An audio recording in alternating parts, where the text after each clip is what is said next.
Elloso Z11. Este viene en dos lindos colores pasteles, que es el rosa y el blanco.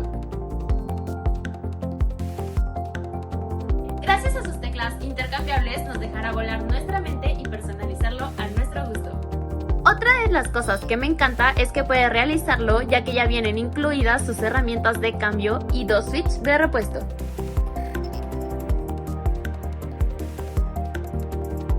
Su conectividad es a través de su cable USB con entrada tipo C. Además, te recomiendo utilizar su manual de usuario para sacarle el mayor provecho a nuestro teclado.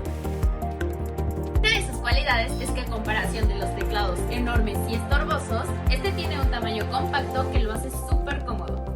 Si una de tus preguntas es su durabilidad, no tienes que preocuparte. Gracias a sus switches rojos, tiene 50 millones de clics.